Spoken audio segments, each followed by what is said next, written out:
नमस्कार, आप देख रहे हैं किसान तक चैनल और मैं हूं देवेंद्र त्रिपाठी। दोस्तों, ये सैटेलाइट तस्वीर मैं इसलिए आपको दिखा रहा हूं कि किस तरह से नमी का प्रवाह लगातार पश्चिम से पूरब की तरफ बना हुआ है और इसी नमी को जैसे ही कोई सिस्टम बाधित करेगा, यानी विंड डिसकंटिन्यूटी बनेगी, तो हवा ऊपर उठना शुरू हो जाएगी और जैसे ही हवा ऊपर जहां पर भी उठेगी वहां पर क्लाउड फॉर्मेशन यानी बादलों के बनने की प्रक्रिया शुरू हो जाएगी और प्री मानसून वर्षा देखने को मिलेगी। और जहां तक पश्चिमी विक्षोभों की बात है, तो मार्च की 31 तारीख तक यानी इस महीने के एंड तक लगातार पश्चिमी विक्षोभों के आने का सिलसिला बना रहेगा और साथ में जो विंड डिसकंटिन्यूटी की संभावना बन रही है वो यहां से लेकर दक्षिण भारत से लेकर मध्य तक बनेगी और उत्तर में भी बनेगी। तो जैसे ही विंड डिसकंटिन्यूटी होगी तो जो अरब सागर या पश्चिमी दिशा से आ रही नमी है और इधर बंगाल की खाड़ी से उठने वाली नमी है वो यहां पर ऊपर की तरफ उठेगी और यहां पर क्लाउड फॉर्मेशन होगा और ये स्थिति आपको साउथ पेनिनसुलर रीजन से लेकर मध्य भारत और उत्तर भारत के तमाम इलाकों में देखने को मिलेगी। बात करेंगे इस वीडियो में कि अगले 10 दिनों के दौरान किस तरह की बारिश की संभावना, किस तरह के मौसम की संभावना हमें देश भर में नजर आ रही है। लेकिन उससे पहले एक बार आपको बता दूं कि प्री मानसून सीजन में किस तरह की बारिश हमें देखने को मिलती है आमतौर पर पूरे भारतवर्ष में। दोस्तों, ये आंकड़े मैं इसलिए आपको दिखा रहा हूं, इससे एक अंदाजा लगेगा कि मानसून सीजन में ही नहीं, मानसून के अलावा भी मानसून सीजन में जितनी बारिश कुछ राज्यों में होती है उससे कहीं ज्यादा प्री मानसून वर्षा में, प्री मानसून सीजन में बारिश रिकॉर्ड की जाती है। उदाहरण के तौर पर जम्मू कश्मीर को ले सकते हैं, जहां पर 336.1 मिलीमीटर वर्षा रिकॉर्ड की जाती है प्री मानसून सीजन में मार्च, अप्रैल और मई के इन 3 महीनों के दौरान।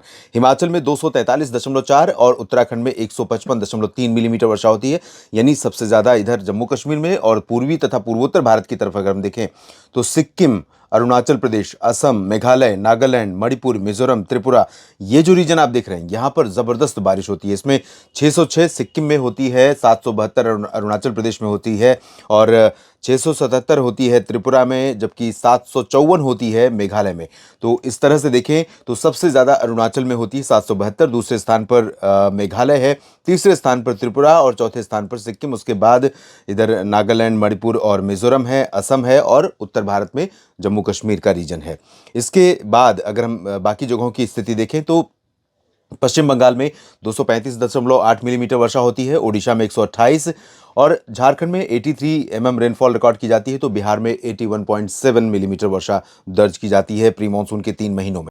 मध्य भारत और उत्तर भारत की जो मैदानी हिस्से हैं यहाँ पर बारिश बहुत कम होती है। गुजरात का उदाहरण लें तो यहाँ पर मात्र 5 मिलीमीटर वर्षा रिकॉर्ड की जाती है और इसी वजह से गुजरात में प्रचंड गर्मी का प्रकोप शुरू हो जाता है मार्च के मध्य से ही और अप्रैल मई आते आते बहुत भीषण गर्मी यहाँ पर पड़ती है, टेम्परेचर लगातार बढ़ता रहता है। मध्य प्रदेश में 17.5, छत्तीसगढ़ में 41 मिलीमीटर, महाराष्ट्र में 29 और दादरा नगर हवेली दमन दीव में 9 मिलीमीटर वर्षा होती है। राजस्थान में 21 होती है, हरियाणा में 38.8, दिल्ली में 51, दिल्ली में भी ठीक ठाक बारिश होती है। उत्तर प्रदेश में 31 मिलीमीटर, जबकि पंजाब में 55 मिलीमीटर वर्षा रिकॉर्ड की जाती है। तो ये स्थिति पूरे देश की है। और दक्षिण भारत की बात कर लेते हैं। दक्षिण भारत में यहाँ पर कर्नाटक में 116 मिलीमीटर वर्षा होती है, लक्षद्वीप में 203, केरल में 361 और 126 होती है तमिलनाडु में, जबकि पुदुचेरी में रिकॉर्ड की जाती है 100 मिलीमीटर के आसपास बारिश और कर्नाटक में होती है 116 और आंध्र प्रदेश में 91 और साथ ही साथ तेलंगाना में 58.9 मिलीमीटर वर्षा होती है। गोवा में 91 मिलीमीटर बारिश रिकॉर्ड की जाती है। तो ये एक मोटा आइडिया है कि किस तरह का मौसम हमें आमतौर पर, ये ऐतिहासिक आंकड़े हैं, पिछले 40-50 वर्षों के 4-5 दशक के दौरान जो बारिश रिकॉर्ड की गई है उसका एवरेज निकाला गया। यानी एक साल में, किसी साल में हो सकता है कि तेलंगाना में 100 मिलीमीटर वर्षा हुई हो, किसी साल में 20 मिलीमीटर। तो इस तरह से पूरे 4-5 दशक का जो डेटा है उसको एक्यूमुलेट किया जाता है और उसका एवरेज निकाला जाता है, तो ये इतना बैठता है। तो औसतन इतनी वर्षा होती है, इससे ज़्यादा हुई तो सामान्य से अधिक, इससे कम हुई तो सामान्य से कम बारिश हम मानते हैं। और इसके अनुसार अगर बारिश होती है तो दोस्तों जो हमारी फसलें हैं किसी भी रीजन में, उत्तर में या मध्य में या दक्षिण भारत में या महाराष्ट्र की बात करें या पूर्वी तथा पूर्वोत्तर क्षेत्रों की, तो इन भागों में जो फसलें हैं फूड ग्रेन्स की, अनाजों की या फिर सीरियल्स जिसमें मोटे अनाज शामिल हैं, और इसके अलावा अगर हम हॉर्टिकल्चर, फ्लोरिकल्चर या बाकी चीज़ों की बात करें तो सभी पर इस मौसम में अगर परिवर्तन होता है, उतार चढ़ाव होता है, जो नॉर्मल हमें मौसम देखने को मिलता है उससे ज़्यादा फ्लक्चुएशन अगर दिखाई देता है तो निश्चित तौर पर चैलेंजेस किसानों के लिए बढ़ जाते हैं। सबसे ज़्यादा चुनौती किसानों के लिए पैदा हो जाती है। तो यहाँ पर ये तस्वीर है 29 मार्च की। 29 मार्च की तस्वीर मैं इसलिए आपको दिखा रहा हूँ प्रोजेक्शन, क्योंकि विंड डिसकंटिन्यूटी यहां पर बनती हुई दिख रही है। अरब सागर से जो नमी आ रही है मध्य भारत के और दक्षिण भारत के मध्य तक पहुंचेगी, उसके बाद नीचे हो जाएगी। इधर बंगाल की खाड़ी से जो हवा चल रही है ये भी मध्य भारत और दक्षिण भारत के भागों से होते हुए उत्तर भारत तक पहुंचेगी और यहां पर दो अलग अलग विपरीत दिशा की हवाएं आपस में टकराएंगी। तो इन हवाओं के टकराने से ये हवा ऊपर की तरफ उठनी शुरू हो जाएंगी और क्लाउड फॉर्मेशन होना शुरू हो जाएगा। उससे पहले 23 मार्च को ही एक डब्ल्यूडी उत्तर भारत के पहाड़ों पर दस्तक देने वाला है और 23 मार्च को ही यानी कल, आज ये वीडियो देख रहे हैं आप 22 मार्च को और 23 मार्च को ये डब्ल्यूडी जब यहां पहुंचेगा, जम्मू कश्मीर, गिलगित बाल्टिस्तान, मुजफ्फराबाद से लेकर लद्दाख और उत्तराखंड के बीच में कई जगहों पर वर्षा का क्रम लगातार यहां पर और हिमपात का क्रम लगातार बना रहेगा।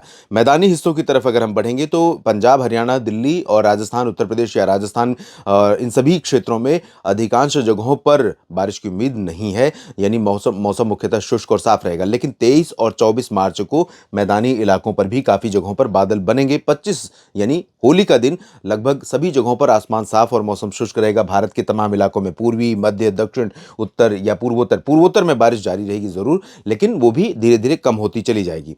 और उसके बाद 26 को भी एक नया डब्ल्यूडी उत्तर भारत के पहाड़ों पर पहुंचेगा और जब 26 को डब्ल्यूडी पहुंचेगा तब यहां से पश्चिम से नमी और इकट्ठा होनी शुरू होगी। राजस्थान, गुजरात, हरियाणा, पंजाब, दिल्ली और मध्य प्रदेश के पश्चिमी भागों में इन सभी क्षेत्रों में बादल बढ़ने शुरू हो जाएंगे। इधर से जो नमी पहुंचेगी धीरे धीरे वो नमी थोड़ा सा मध्य भारत और दक्षिण भारत के क्षेत्रों में, और अरब सागर की नमी भी मध्य भारत और दक्षिण भारत के क्षेत्रों में बादल बढ़ाने में योगदान करेगी। और पूर्वोत्तर में लगातार कंसिस्टेंसी रहेगी बंगाल की खाड़ी वाली नमी का और साथ ही साथ पश्चिमी विक्षोभ का। तो पूर्वोत्तर में अरुणाचल में लगातार बारिश होने की या बर्फबारी होने की संभावना यहां पर बनी रहेगी, लेकिन निचले इलाकों में बहुत ज़्यादा चांसेस नहीं रहेंगे।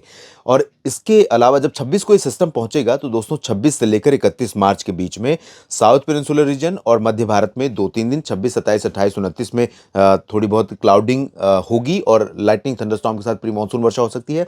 लेकिन दिल्ली, हरियाणा, पंजाब और राजस्थान के उत्तरी क्षेत्रों में, पश्चिमी उत्तर प्रदेश तथा पर्वतीय इलाकों में कई जगहों पर 26 से 31 मार्च के बीच में मौसम के सक्रिय रहने की संभावना दिखाई दे रही है। उसमें भी दिल्ली और हरियाणा, पंजाब समेत जो निचले इलाके हैं यहां पर इंटेंसिटी बहुत लो रहेगी, लेकिन ऊपर के जो रीजन है उत्तराखंड, हिमाचल, जम्मू कश्मीर, इन भागों में ठीक ठाक बर्फबारी होने की संभावना है। यानी कि अप्रैल के पहले सप्ताह में जब उत्तर से ठंडी और शुष्क हवाएं, उत्तर से पहाड़ों से होकर ठंडी ये हवाएं जब यहाँ नीचे पहुंचेंगी तो जहां तक पहुंचेंगी वहां तक सुबह और रात के तापमान को नियंत्रण में रखेंगी और प्लेजेंटली कूल वेदर बना रहेगा।